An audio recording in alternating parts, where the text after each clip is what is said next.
घरातल्या सगळ्यांना तू गुंडाळला असेल, पण माझ्या आसपासही फिरकायचं नाही, आधीच सांगून ठेवते.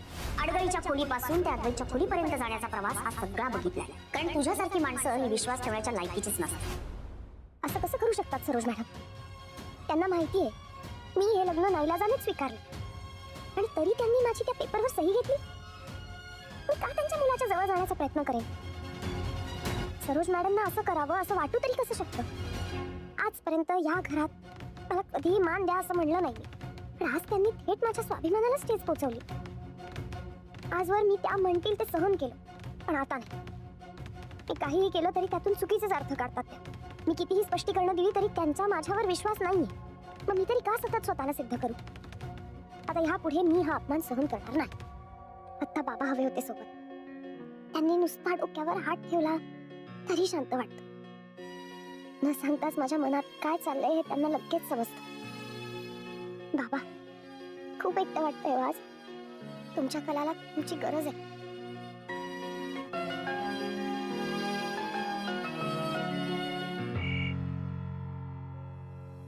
Hello Sanika. Good morning sir, बोला ना. मिस्टर स्वामीनाथनना जी पुढची डिझाईन्स पाठवायची आहेत त्याची डेडलाईन जवळ आली आहे. त्याआधी आपल्याला डिझाईन्स फायनल करावी लागणार. तू एक काम कर, तुझ्या मैत्रिणीला विचार ती डिझाईन्स कधीपर्यंत देणार आहे आपल्याला. हो सर, मी तुम्हाला 5 मिनिटात कळवते. 5 मिनिटं नाही आहेत माझ्याकडे. तिला लगेच कॉन्फरन्स कॉलवर घे. आता जर का कला मॅडम फोन उचलून त्यांच्या आवाजात बोलल्या तर सरांना नक्कीच संशय येणार.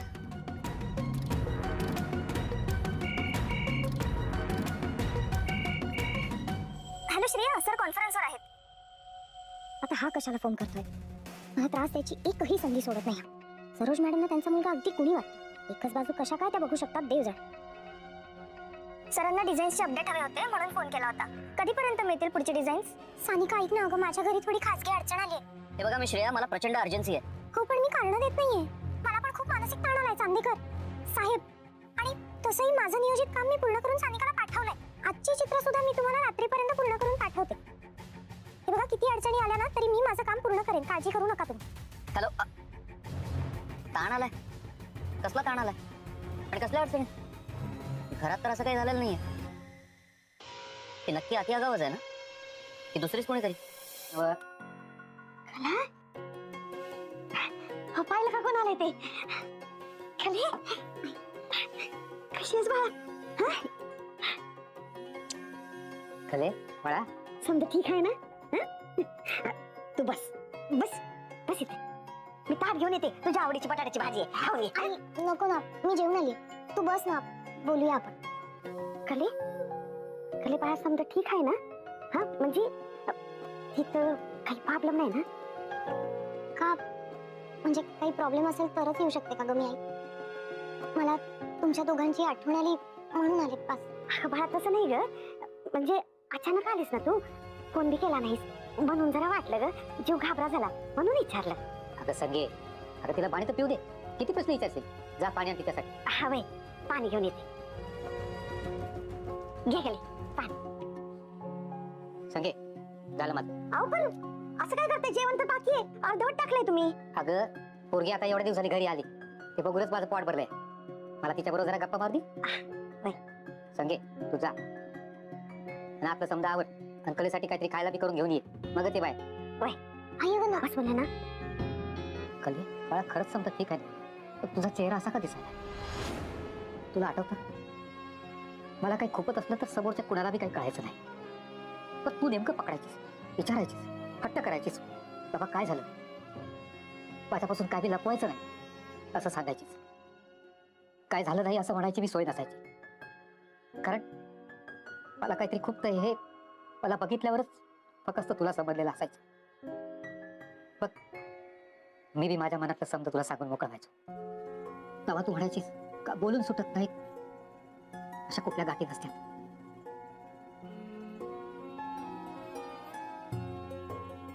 मग आता सांग बाळा, काय झालं? बोलून सुटत नाही तशा कुठल्या गाठी नसतात ना. मन मोकळं कर माझ्याकडे. मी आहे इथं. तुझ्या मनावरचा भार हलका कर. बोल. काय सांगू बाबा, मी ना आता खरं तर खूप थकले. सतत सतत स्वतःला सिद्ध करून खरंच दमले मी. बाबा, मी काहीही केलं तरी समोरचा माणूस प्रत्येक गोष्टीचा चुकीचाच अर्थ घेणार असेल तर मग ह्या सगळ्याचा काय उपयोग आहे?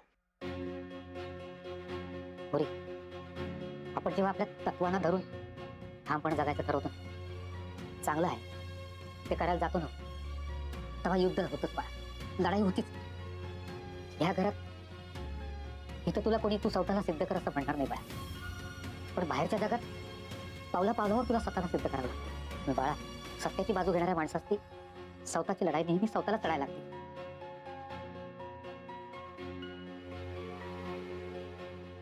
एक गोष्ट कायम लक्षात ठेव बाळा, आपण भलेही चांगलेपणानं 100 गोष्टी चांगले करू, पण समोरची माणसं त्या 100 गोष्टी नाही ध्यानात ठेवत.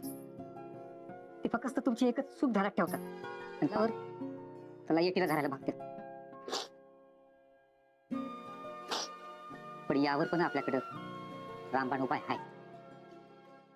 मग मला सांगा ना, काय उपाय आहे तो? मला हवाय. आपण समोरच्याशी सगळ्यांशी इतकं चांगलं बघायचं ना बाळा, की तीच त्यालाच त्याच्या चुकीची जाणीव व्हायला पाहिजे. त्याला समजायला पाहिजे की आपण साऱ्या जगाला ओळखलं असेल, पण या पोरीला ओळखायला आपण चूक केली. आपल्या हाताची बोटं एकसारखी असतात नाही ना, तसं एका आईच्या पोटातून जन्माला आलेली पोरं बी एकसारखी नसतात बाळा. लांबच कशाला. आता तुम्ही तिघी बहिणी आहे, तुझ्या तिघींचं वागणं बघ, तुमचे विचार बघ, समज वेगवेगळा. मी आणि तुझा काका आम्ही एकमेकांपेक्षा तेवढं वेगळं आहोत. अरे त्या वेगळेपणालाच आपलं शस्त्र बनवायचं बाळा. तो वेगळेपणा जपायचा, त्याला चांगुलपणाची धार काढायची बाळा. चांगल्याची आणि वाईटाची लढाई असते ना, नेहमी वाईटावर चांगल्याचाच विजय होतो. भाऊ, समोरच्याची विचार करण्याची पद्धत चुकीची आहे आणि त्यांना काही समजूनच घ्यायचं नाहीये. मग अशा वेळेला हरायला होतं. एक सांगू तुला कले बाळा, आपण करतोय ना त्या सगळ्या गोष्टी आपल्याला आपल्या चष्मातून नेहमीच बरोबर वाटतात. आपल्या समोरच्यानी पण त्या तशाच बरोबर कराव्या असं आपल्याला वाटतं बाळा. जर चांगलं करायला जातो तसं त्यानं चांगलं करावं, म्हणजे समजा चांगलं होईल. पण समोरचा नेमका त्याच वेळी बाळा त्याच्या नजरेतनं त्याच्या चष्म्यातनं बघत असतो. त्याचा बी विचार काहीतरी वेगळा असतो. एकमेकांचा चष्मा जर त्यांनी काढला नाही ना, तर बाळा होत्यात ते वाद. आपला जसा विचार आहे तसा समोरच्याचा बी काहीतरी विचार आहे, त्याला बी काहीतरी करावं असं वाटतंय. तेव्हा होतो तो संवाद. समजा गोष्टी जशा आपल्याला कराव्याशा वाटतात तशा नाही आपण करू शकत. काही काही गोष्टी सोडाव्या लागतात. आपण फक्त चांगलं बघत राहायचं, ते आपण करू शकतो. ती लई कठीण आहे मला कळत आहे, पण ते आपण करत राहिलं ना बाळा, हळूहळू ते सोपं होऊन जातं. मुख्य म्हणजे मनाला त्रास होत नाही, निवांत वाटत नाही. तुझ्या सासरी तरी एकत्र कुटुंब आहे, एवढी माणसं आहेत तुझ्या घरात, प्रत्येकाचा स्वभाव वेगळा, प्रत्येकाचे विचार वेगळे. इथं फक्त प्रेम कामी येते बाळा. त्या प्रेमाचा धागा कधीच तुटू द्यायचा नाही, त्याला ठेव बाळा. बाबा, तुम्ही सगळं बोलून किती सोपं करता. तुमच्याशी बोललं ना की असे सगळे सगळे प्रॉब्लेम सुटतात. आणि पोरी, माझा विश्वास आहे तू समजा नीट करशील. तू कधी बी चुकीचं वागणार नाहीस. हे घर तुझं बाहेर आहे बाळा. तुझ्या मनावर कधी बी ओझं झालं, ताण असला तरी इथं या आपल्या माहेरला यायचं. तुझ्या मनावर आहे इथंच राहणार आहेस का घरी जायचंय? मी निघून इकडे राहायला आले होते हे तुम्हाला कसं कळलं? या बाप आहे तुझा.